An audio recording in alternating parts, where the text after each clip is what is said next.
You never forget the moment your world splits in two. There I was, standing in a cold, overlit courtroom with years of sacrifice behind me and a future hanging by a thread in front of me. My soon-to-be ex-wife, Jessica, stood across from me, her lips painted the same venomous red she wore on the day I found out who she really was. Her lawyer had just finished painting me as an unhinged man with no grasp on reality, an emotionally unstable shell who couldn't possibly raise children, let alone keep a goldfish alive. I stayed quiet. Let them talk. Let her bury herself. My wife demanded full custody. He's not fit to be a parent. She screamed, I said, my voice cool as ice as I recounted the scene later to my friend, Thomas. And the courtroom ate it up like wolves at a steakhouse. The judge, a silver-haired man with half-moon glasses and a reputation for being unshakable, lifted an eyebrow but said nothing. Jessica's attorney kept pacing like a man rehearsing for Broadway, his arguments bloated with hearsay and outright lies. And she stood there, so composed, so damn smug. Jessica always had a flair for drama and manipulation, two talents that worked wonders in bed and even better in a courtroom. But she didn't know I had learned her game. She didn't know I'd stopped playing defense months ago. See, when your spouse blindsides you with divorce papers out of nowhere, when she demands full custody of your kids, the ones you tucked in every night while she worked late, you start asking questions. And when those questions point to dark places, you don't confront, you prepare. So I waited. Through the lies. Through the fake tears. Through her crocodile voice cracking at all the right moments. Then the judge turned to me. Mr. Cole, do you have anything to say before I make my ruling? I didn't speak. I reached into my jacket and pulled out a small device. Pressed a button. The room filled with her voice, but not the one she used for court. No, this was the real Jessica, the one who got sloppy behind closed doors. You think the court will believe you? You're pathetic. You don't even have the guts to leave. I'll take everything, and you'll smile for the cameras while I do it. The kids? They're better off without you. Honestly, I only wanted them to keep up appearances for the investors. Their leverage. That's all. You could have heard a pin drop. The judge froze. Jessica turned the color of chalk. Her attorney stammered some half-hearted objection, but the damage was done. The judge's gavel didn't just drop, it slammed. Bailiff, take the children away from her immediately, he ordered. Sir, your children are now safe, and the FBI will be handling this case because... That was the moment everything flipped. Turns out, Jessica's appearances weren't just about the kids. The audio opened doors into financial abuse, wire fraud, and a web of blackmail stretching across 2 state lines and several luxury accounts buried under shell companies. She wasn't just a bad mother. She was a criminal. And I was no longer the broken husband begging for mercy. I was the man holding the receipts. She didn't even fight. That's the part that sticks with me. The moment the FBI agents entered the courtroom, all suited up and stone-faced, Jessica's knees buckled. No righteous fury, no last-minute theatrics. Just a gasp, a sharp little sound, like a balloon losing air, and then silence. I'd waited months for her to explode. But when justice came, she folded like a cheap lawn chair. The agents read her rights right there in front of the whole courtroom. Her lawyer tried to object again, but when the judge laid out the charges, fraud, conspiracy, evidence tampering, it was like watching a man realize he brought a pencil to a gunfight. Jessica didn't say a word. Not when they cuffed her. Not when the judge granted me emergency sole custody on the spot. And not when the bailiff escorted her out of the courtroom like a thief caught red-handed. Because that's exactly what she was. I didn't move. I just sat there, staring at the spot where she'd stood minutes earlier. My hands were steady. Too steady. It was like my body had been waiting for that exact moment, storing all the betrayal and hurt like gunpowder in a barrel, and then letting it burn in complete silence. Dad, my son, Matthew, stood in the hallway just outside the courtroom, clutching his little sister's hand. He was only 9, but he looked like he'd aged 5 years in the past 5 months. I crouched down in front of them, heart hammering behind my ribs. Hey, buddy. My voice cracked. He looked me dead in the eyes. Are we going home now? Home. A word I hadn't said without flinching in a long time. Yeah, I said. We're going home. Later that night, after the kids were asleep, I sat in the kitchen alone. The same kitchen where Jessica used to rehearse her corporate speeches, sipping wine and talking on her headset like some kind of Wall Street empress. The island countertop still had that faint scent of lemon from the cleaner she insisted on using. Everything was where she left it. Except her. And that burner phone I'd found in her gym bag? That little device had been my matchstick. loaded with enough evidence to peel back the smiling, polished facade she'd worn for years. Affairs. Accounts. Emails exchanged with names I hadn't recognized at first, until I looked closer. Names linked to investors. To companies she said she had consulted for. To transactions that couldn't possibly be legal. I hadn't planned to take it to the FBI right away. At first, I just wanted leverage. I was still naive enough to think maybe I could salvage something for the kids, if not for myself. But then she crossed the line. She filed for full custody. Full custody, while telling our kids behind my back that I was dangerous. That I was too broken to be trusted. That I didn't really love them. That's when I realized this wasn't about the kids. It never had been. It was about control. And I wasn't about to let her win. The next day, I got a call from Agent Riley. Young, sharp, the kind of woman who looked like she could spot a lie in a stack of tax returns from a mile away. We're still processing the financials, she said. But I can already tell you, this wasn't a solo operation. Your wife had help. Offshore accounts, dummy corporations, a whole paper trail. So what happens now? I asked. We dig. And we make damn sure she doesn't see daylight for a long time. I thanked her and hung up, my hand still trembling slightly. That night, I stood outside my kid's bedroom door, listening to their quiet breathing. Matthew had left his nightlight on. A little spaceship lamp I bought him when he turned 6. Jessica always said it was too childish. That he needed to grow up. But now he could be a child again. Free. Safe. No more lies. No more manipulation. No more tiptoeing around their mother's mood swings or rehearsed sweetness. They were mine again. And I would never let her near them, no matter how many lawyers she hired or how many crocodile tears she shed. I didn't go to work the next day. It wasn't that I couldn't, it was that I wouldn't. Not yet. Not until I cleaned house. Because the thing about a betrayal this deep? It's never just one person. There's always a network. Enablers. Applauders. People who saw the monster under the mask and still chose to smile, toast champagne, and call her ambitious. They all had something to lose. And I had every intention of making sure they did. First, I started with her sister, Melissa. She used to babysit for us once a month, back before things got tense. Jessica always said she was flaky, unreliable, but I trusted her until I found out she was the one who helped Jessica set up the burner phone account. The email alias Jessica used to schedule her consultations with investors, registered with Melissa's address. Dumb mistake. One that made my job easier. So I called her. Hey, Melissa. Just wanted you to know. Your name came up with the FBI. Dead silence. I didn't, she started, voice cracking. I don't care, I said. They do. If I were you, I'd talk to them before they come knocking. Because right now, you're not on the top of the list. But if you wait. I let the silence finish the sentence. She hung up on me. But I knew she'd make the call. Cowards like her always do when the ship starts to sink. By midweek, the headlines started rolling in. Local executive faces federal fraud charges. Child custody scandal unfolds. Jessica's mugshot hit the newsfeeds by noon. Her hair looked flat, her makeup gone, her eyes wide with something that almost looked like fear. The woman who used to lecture me about optics was now plastered across every article with words like embezzlement and conspiracy in bold. I forwarded the link to her father. No note. No message. He responded 2 hours later. You've made your point. What do you want? Now, this was a man who once stood at my wedding and said I wasn't cut from the same cloth. Said I was too quiet, too soft. Not assertive enough for a woman like his daughter. What I wanted him to feel what I felt the day I saw Jessica coaching our daughter to lie about me to a court-appointed therapist. So I called him. I want you to testify at her hearing. He laughed, dry and disbelieving. You're out of your mind. Not really, I said. But I know exactly what's in those tax filings she sent through your office 3 years ago. Silence. You cover for her, and your name goes next to hers. You're bluffing. You really think I'd come this far without receipts? I let the pause hang. Then he sighed. When? By Thursday, I got a call from Agent Riley again. They'd frozen Jessica's accounts. Her company credit card had been used at luxury hotels under different aliases. The money trail was long, but she'd made a mistake. She wired money from a shared savings account with my name on it. That gave me legal standing to access the transactions. So I did. And you know what I found? An account called Nora Fund. Not for our daughter Nora. No. This one belonged to some non-existent niche she invented on paper to funnel money into a shell company in the Cayman Islands.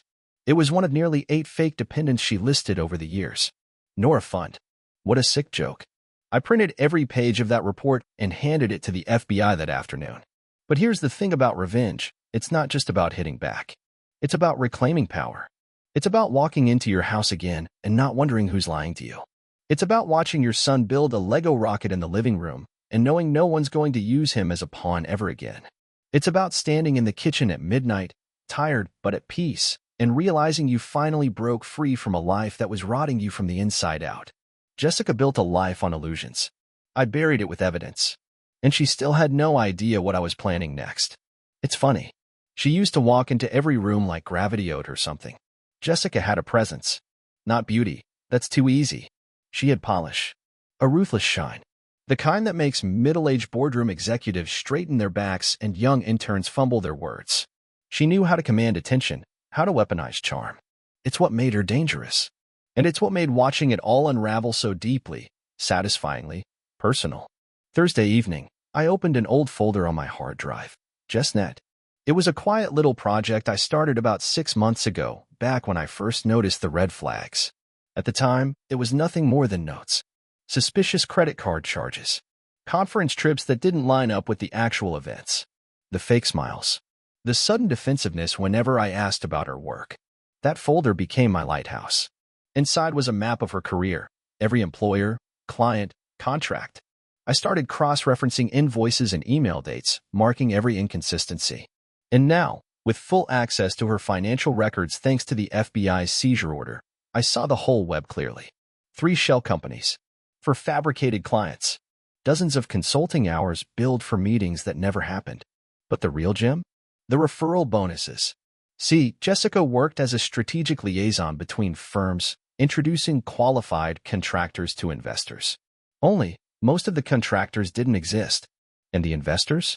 Half of them were foreign nationals. Now we weren't just talking fraud. We were talking federal interest. I made a list. Not of names. Of calls. I didn't want blood. I wanted consequences. Her former clients? They needed to know they'd been defrauded before the government dragged their names into a public trial. Most of them were startups, young founders trying to stay afloat, who took Jessica's word as gospel because she showed up in heels and carried a $1,200 handbag. I wasn't cruel. I gave them the choice. A Dropbox link. Encrypted. Inside? Contracts showing double billing. Audio of her laughing about overcharging those clueless kids. Screenshots of fake testimonials she forged to secure speaking gigs. One by one, they responded. Thank you for this. I knew something was off. She threatened us when we questioned her rates. I'm turning this over to my lawyer. Within 48 hours, 3 public statements were issued disavowing her work. 2 speaking engagements were canceled. One company, one I didn't even contact, released an internal memo about auditing their vendor relationships. The facade cracked. And cracks spread fast in a world built on reputation. That Friday morning, her LinkedIn vanished. I didn't even have to touch it. She must have seen the tidal wave coming. Her inbox had been torched. Her phone, according to the latest GPS ping the FBI shared with me, was powered off and last seen at a Motel 6 on the edge of town. No private driver. No manicured entryways. No espresso waiting for her beside a boardroom chair. Just a woman in designer heels sitting in a motel room trying to remember who she used to be before the lies ran out of leash. And while she spiraled, I had breakfast with the kids. Nora refused to eat the eggs I made too mushy. Matthew asked if I could drive him to school early because he wanted to show his teacher a project. I packed their lunches, signed permission slips, and reminded Nora, for the 3rd time, that she had dance class that evening. Normal. God, it felt good to be normal. There was no tension. No plastic smiles. No frost hiding behind, I'm just tired from work. We sat at the same kitchen table she used to dominate with her endless to-do lists and monologues about who was failing to live up to her standards.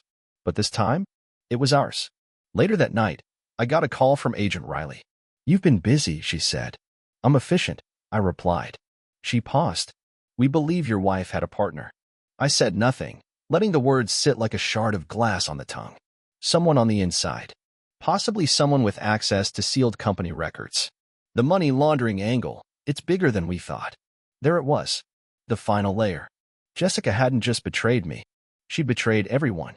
You ever look at someone you laughed with, toasted birthdays with, handed beers to during football games, and realize they were rooting for your downfall the entire time? It's a unique kind of nausea, and I felt it the second Agent Riley uttered the name. Ryan. Ryan Caldwell. My best friend since college. Best man at my wedding. Godfather to my son. The guy who sat across from me every Sunday for nearly a decade pretending to be family, while quietly threading knives into my back. I need you to walk me through this, I said, gripping the edge of the countertop. Start to finish. Agent Riley's voice didn't waver. Ryan's financials were flagged after we cross-referenced wire transfers from the Nora Fund with intermediary accounts. Turns out, a marketing consultancy called Redlock Partners was listed as receiving quarterly payments for strategic advisement. Redlock? I asked. Registered to an address in Tampa. P.O. Box. But the bank account, she paused. Ryan Caldwell. Full name. He didn't even try to hide it. Of course he didn't. He thought he was safe.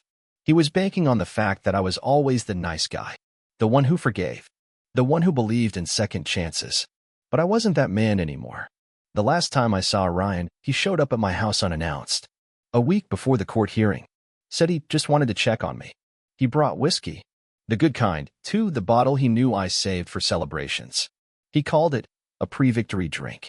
Told me I was going to crush it in court. Laughed. Smiled. And I drank with him.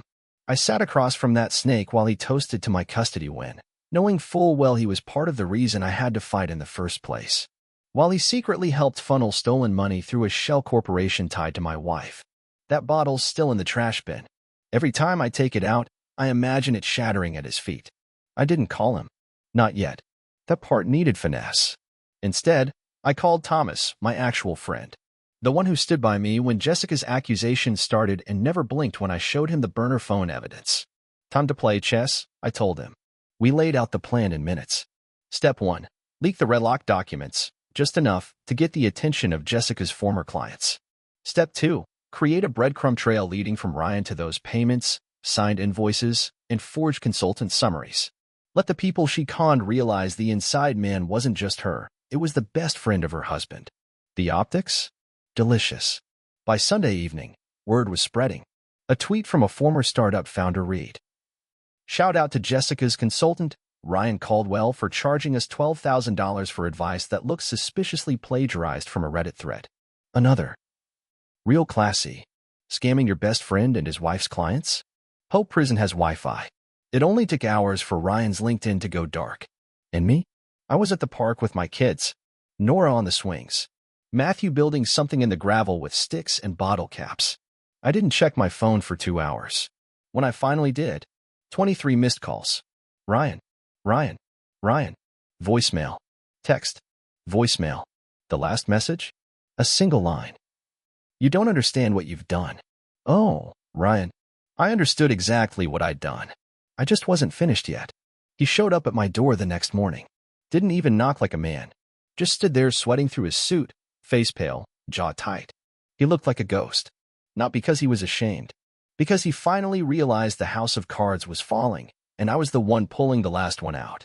I opened the door slowly. We locked eyes. And for the first time in our 15 years of friendship, Ryan couldn't speak. I let him stand there a little longer than necessary. I wanted him to feel it. The cold edge of silence. The absence of brotherhood. The weight of knowing he'd gambled everything and lost to the one person who used to trust him without question. "Come in," I said. He stepped into my house like a man walking into his own funeral. His eyes scanned the kitchen, the fridge where we used to grab beers, the table where our kids used to draw together on rainy days. The same house where Jessica once toasted him over dinner, calling him our honorary uncle. He sat. I didn't. "You've got a hell of a lot of nerve," I said. "Look," he started, voice shaking. I didn't know it was going to get this far. I was just trying to. To what? I snapped. To cash in on your best friend's wife? To skim off the top of a scam built on our marriage? You want me to believe you didn't know what you were doing?" He dropped his head. "She said it was legal. She said it was a loophole. That nobody would get hurt. You knew I was being accused of being an unfit father. And you helped her." His hands clenched. "I didn't think she'd actually try to take the kids, man. I didn't know she'd go that far." "You didn't know," I echoed. "But you cashed the checks anyway." I tossed a file onto the table. Thick. Heavy. Everything the FBI had. Everything I had added. And next to it, a second folder. Thinner. More generous. What's that? He asked. That, I said, is your choice. He opened the first one. His eyes widened as he flipped through bank statements, email printouts, IP logs, contracts with his name on them, and flight itineraries that matched hers to the hour. Jesus, he muttered. You're going to burn me. No, Ryan, I said, stepping forward. I already have. I gave this to the FBI last night. His breath caught. Then what's the second file? I tapped it with a single finger. You sign a sworn statement. You testify under oath. You confirm that Jessica created fake consulting gigs, that she used her position to launder money, and that you knowingly participated in it. You cooperate fully. And in return, I get the FBI to cut you a deal. Lesser charges. Probation instead of prison. Maybe even house arrest. He stared at it like it might bite him. And if I don't? I leaned in, calm, controlled. Then I release everything publicly. Every client, every partner, every investor you ever duped. You'll be radioactive. No one will touch you. Not just in business. Not even socially. Your daughter will grow up Googling your name and finding the word fraud in the first result. His face turned white. You can spend the next 5 years rebuilding your life, I said, or watching it burn from the ground up. Your call. He didn't sign right away. He just sat there, frozen. Betrayal had a flavor now. Not bitterness. Not regret. It was fear. A man who thought the con would last forever now staring down the cost of the receipt. 30 minutes later, the pen touched paper. It was done. As he left, he turned to me one last time. I didn't mean to hurt you, he said. I believe that, I replied. But you still did. That night, I sat with the kids in the living room. Nora curled up on the couch beside me, thumb in her mouth, head on my shoulder. Matthew had fallen asleep on the floor with a book open across his chest. I looked at them and felt something I hadn't in months. Peace. Because the wolves were out of the house. And their howls were turning to whimpers. Jessica used to collect people the way others collect fine china.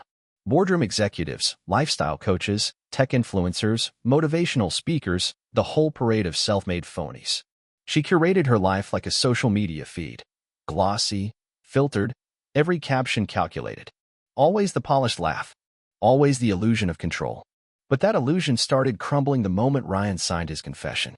And when her so-called network found out what she really was, they scattered like roaches in light. The first to bail was Alana Chen, founder of a women's empowerment firm Jessica used to headline workshops for. Alana posted a carefully worded Instagram story that read, "We have ended all partnerships with Jessica Cole as of this morning. We do not condone or tolerate unethical behavior in our community." Translation: We believed her lies until it got expensive. By lunchtime, 3 more of her friends unfollowed her publicly. One deleted their shared podcast episodes. Another issued a public statement that they'd been misled.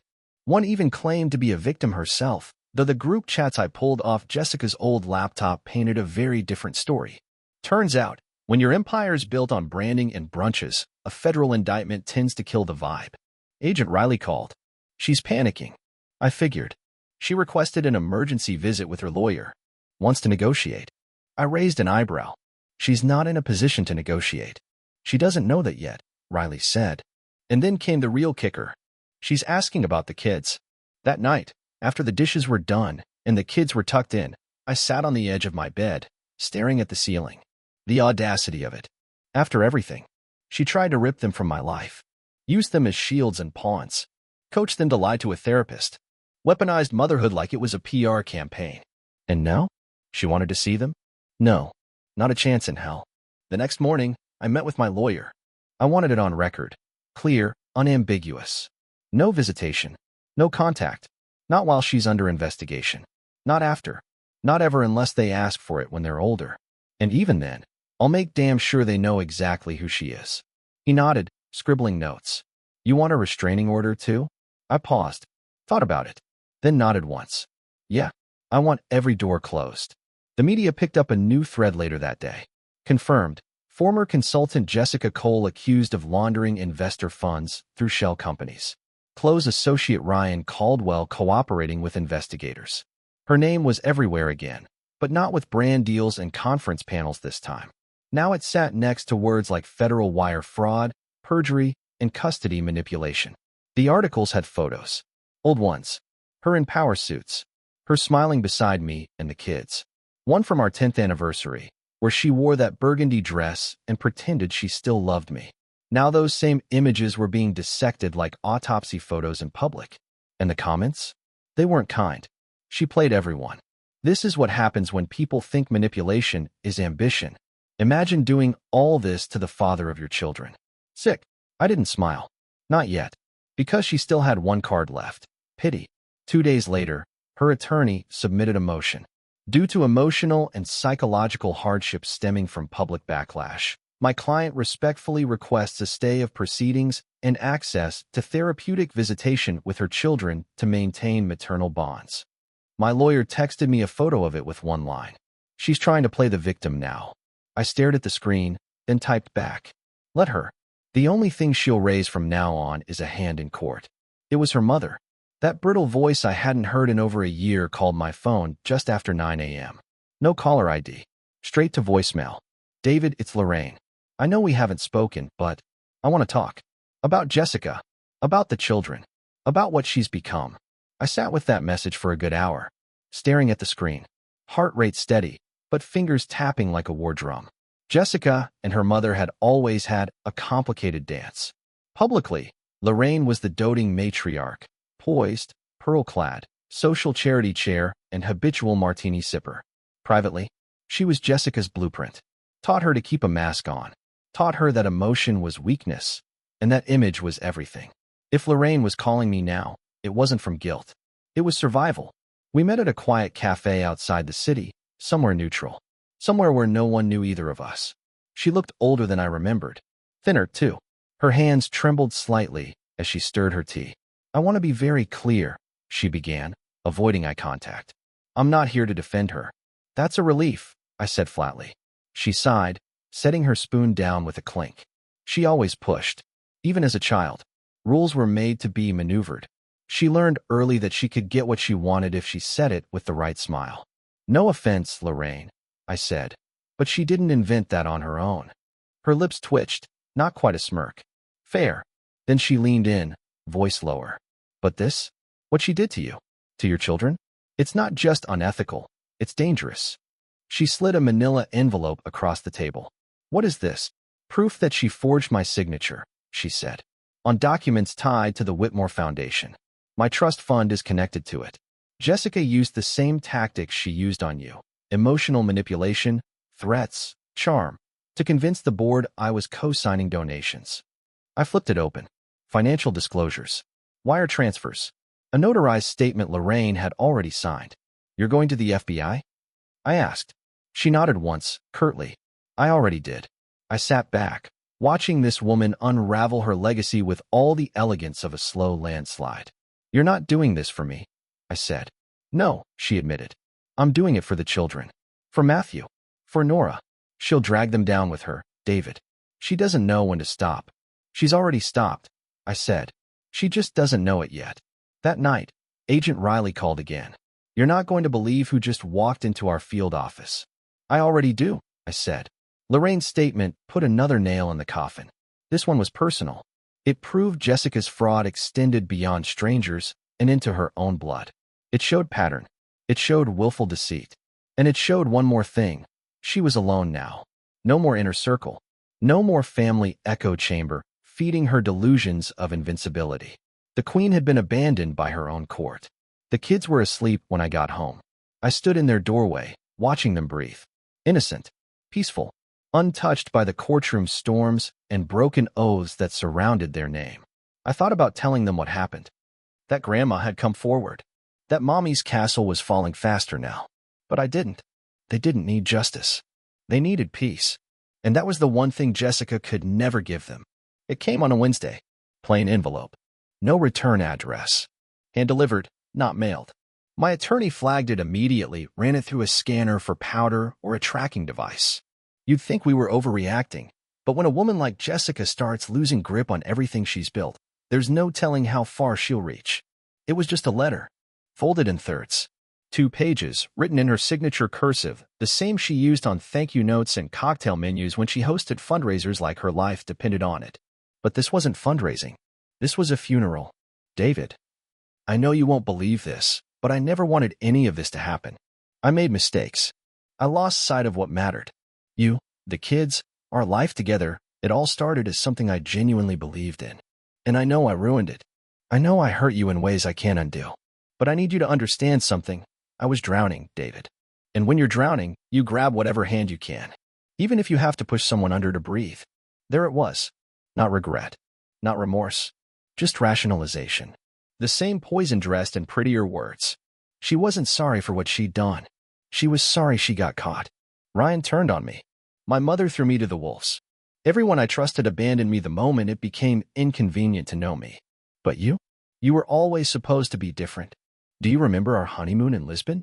How you held my hand when I had that panic attack in the middle of the plaza? You were my anchor then. I believed you always would be. So I'm asking you for one thing. One last thing. Don't let our children forget me. Let me write to them. Let me explain. Let me say I'm sorry, even if they never read it. Please. I read that letter 3 times. Not because I needed to. Because I wanted to be absolutely sure I was seeing it clearly. Jessica had lied. Manipulated.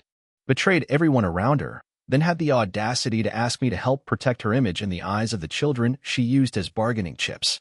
It wasn't love she wanted. It was legacy. I didn't respond.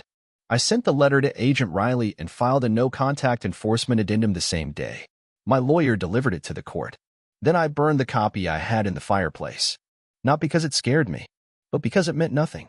Her words were ashes, just like her empire. A few days later, Nora asked a question at breakfast. Daddy, is Mommy sad? I put down my coffee slowly. Matthew looked up, curious but quiet. I didn't lie. Yes, sweetheart, I said. Mommy is very sad right now. And sometimes when people are sad, they make bad choices. Is she coming back? I shook my head. Not for a while. She thought about that, chewing on her toast. Okay, she said. Then she went back to drawing spaceships. I stared at her for a long time after that. Jessica's words meant nothing. But these words, my daughter's quiet acceptance, my son's unspoken relief, those were the real legacy. Mine to protect. Mine to rebuild. Brick by brick. Word by word. And Jessica? She could stay in the ashes. It was Friday when Agent Riley called. Her tone was different. Less business, more edge. You learn to hear that edge when someone in law enforcement finds something they weren't expecting. It's like a static hum under their words. Tension without expression. We need to meet, she said. I didn't ask questions. I just showed up. We sat across from each other in the back room of a federal building downtown. No distractions. Just her, a manila folder, and a tablet. What I'm about to show you, she said, wasn't part of the original investigation. It came up during a secondary audit of Jessica's communication servers. We'd seized them weeks ago, but only just finished decrypting her cloud storage. She slid the tablet across the table. Take your time. At first, I thought it was just more burner phone garbage. Emails to fake clients. Appointment logs for people who didn't exist. But then I saw the names. Girls. Young ones. Emails with subject lines like, try her 17, discreet, speaks little English. Referral, no paper trail. Cash only. Keep it clean. My mouth went dry. Jessica didn't just run financial scams, Riley said. She was coordinating introductions. I looked up at her. To who? Corporate donors. Influential clients. Some were already investigating for trafficking. She wasn't directly involved in moving anyone, but she was a link in the chain. A facilitator. And some of these messages trace back years. My pulse slowed. My jaw clenched. And she used her consulting firm to cover it. Riley nodded grimly. On the books, it looked like event planning. Guest lists. Promotional material. Off the books, girls moved between cities. Jessica didn't organize everything, but she connected people. And she got paid. More than you know. I stared down at the tablet again. There was a photo. Jessica at a charity event. Laughing with a man whose name I recognized from recent headlines. Another so-called philanthropist caught with underage girls at a private retreat. Jessica's arm was looped through his, smiling like she belonged on the cover of Forbes. That wasn't just betrayal anymore. That was rot. Deep, buried rot. You pressing new charges? I asked. Riley leaned forward. We're opening a separate investigation. Multiple agencies. If the evidence holds up, this could go federal, international. Will she walk on the other charges to make a deal? We're not offering her one, Riley said flatly. Not anymore. Good. Later that night, I sat alone in my office. The house was quiet. The kids were asleep. I opened a private file I'd kept tucked away, an old video from a family trip to the lake. Nora was only 4 then, waddling through the sand in oversized water wings. Matthew was tossing rocks into the water. Jessica was behind the camera. Her voice on that video, so warm, so convincing. It made me sick. She played everyone. Me, the kids, her clients, even predators. She built a life of prestige and polished morality, all while holding the door open for monsters behind the scenes. But she didn't count on this. On me. She thought I'd be the collateral damage. Turns out, I'm the reckoning. The guard led me through 2 steel doors and into a room colder than winter in my chest. Fluorescent lights buzzed overhead. Everything smelled of disinfectant and stale fear. Jessica was already seated behind the plexiglass divider. No makeup, orange jumpsuit, hair pulled back in a haphazard ponytail, like she tried to hold on to a sliver of control and failed halfway through. Her hands were cuffed to the chair, but she still sat like she thought she was in charge. I didn't pick up the phone right away. I just watched her. Her eyes scanned me, probably looking for weakness. A flicker of love. A crack in the armor. But all she got was stone. Finally, I picked up the receiver. She mirrored me. "David," she said, voice raw. "Jessica." A silence settled. She waited, like she thought I was here to offer a sliver of sympathy. I didn't. "Do you know what I saw this week?" I asked. Her lips parted slightly. "Emails. Names. Minors. You weren't just greedy. You weren't just manipulative. You were a gatekeeper for evil. And you smiled while you did it." "I didn't know," she started, but I cut her off. "You did. You facilitated. You were their introduction. You took money. You passed girls around like names on a party list. That's not ignorance. That's participation." Tears welled in her eyes. The kind you use when you think the script still works. But this wasn't court. There was no jury. Just me. And I wasn't buying a damn thing. "You used our kids to protect your image," I said. "You painted me as dangerous, negligent, unfit. And all the while, you were the one tied to predators." "Please," she whispered. "Please, David. Don't take them from me forever." "You already did," I said calmly. "When you chose yourself over their safety. When you turned our family into a prop for fraud. When you sat across from me, night after night, and lied through your perfect teeth." She tried to speak. I raised my hand. "This isn't a conversation. It's a goodbye." Her breath caught. "Don't do this." "I didn't," I said, standing. "You did." I hung up the phone. She pounded the glass. "David, please. Don't let them forget me." I turned without another word. The guards didn't flinch. They'd seen it all before. But me? I hadn't. Until now. Later that night, I stood in the kitchen with Matthew. He was doing his homework. Nora colored at the table, humming. I stared out the window, watching the wind twist the trees in the yard. There was peace again. Not because justice had finished its job, but because it had begun it.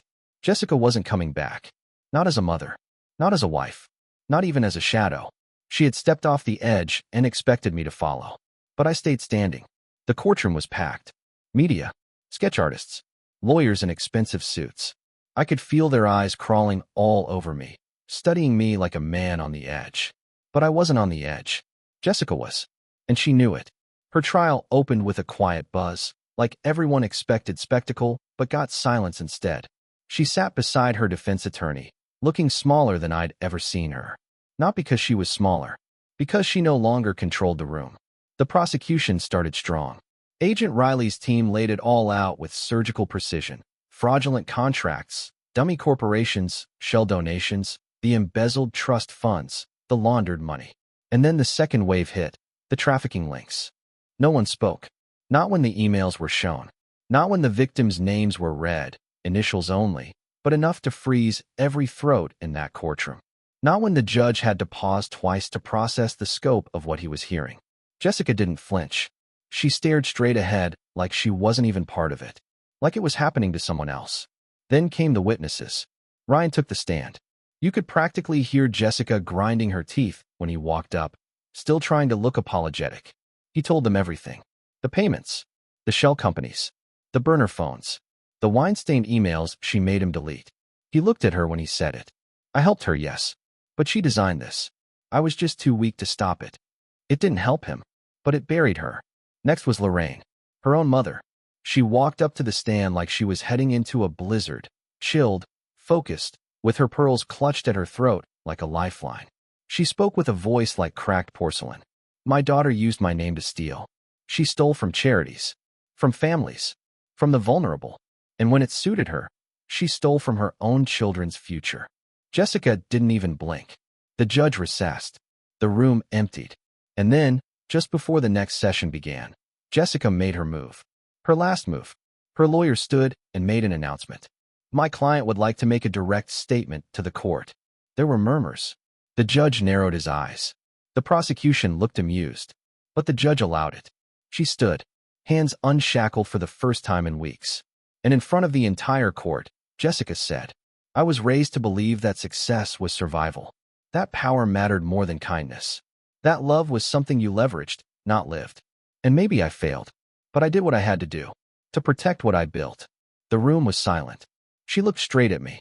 David, you were always the better person, but you were never strong enough to win. There it was. Her truth. She still thought this was a game. She still thought winning meant standing alone, untouchable, above consequence. She didn't realize, the second you stop protecting the people who matter, you've already lost. The judge didn't respond. He didn't need to. Her statement did more damage than any cross-examination could have.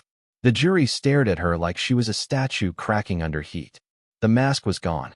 Later, Agent Riley pulled me aside. She just gave us everything we needed, she said. She thinks it helped her. It helped us, she replied, almost smiling. That night, I read Nora her bedtime story. She fell asleep halfway through, clutching her stuffed elephant. Matthew leaned against me on the couch watching a space documentary. And me? I didn't think about Jessica. Not once. Because for the first time in years, she didn't matter anymore. The jury took 6 hours. Not 6 days. Not weeks. 6 hours. And most of that time, I'd bet, was spent just making sure every charge was properly cataloged. The verdict wasn't in question. The weight of evidence, the witness testimony, the emails, the bank records, and, let's not forget, Jessica's own mouth, sealed her fate long before deliberation even began. We sat in the courtroom in silence as they re-entered. Jessica stood with her lawyer, that same posture of artificial poise. Back straight, chin high. She looked like a wax figure under siege, melting slowly, trying to hold its shape. The forewoman didn't hesitate. On count 1, conspiracy to commit wire fraud. Guilty. Count 2, money laundering. Guilty. Count 3, child custody fraud and perjury. Guilty. Count 4, aiding and abetting the trafficking of minors. Guilty. Count 5 through 12. Guilty. Guilty. Guilty. I didn't feel relief. Not like you'd expect. What I felt was stillness. A sort of final breath after years of holding it. She'd taken so much from me. Time, trust, clarity, peace. Now, she could only lose. Sentencing was set for 2 weeks later. But what came next? I never saw it coming. A letter arrived, not from Jessica this time. This one had a different stamp, different tone. It was from Avery Caldwell, Ryan's ex-wife. We hadn't spoken in nearly 4 years. She'd moved states after their split. I remembered her as kind, too soft for Ryan's shadow. She'd tried to keep things civil back then, even as his business schemes started to get shady. The letter was handwritten. 3 pages. No dramatics. Here's the part that stopped me cold. I thought you should know. Jessica contacted me 2 years ago. She said she was starting a foundation and needed donors. She asked about my sister.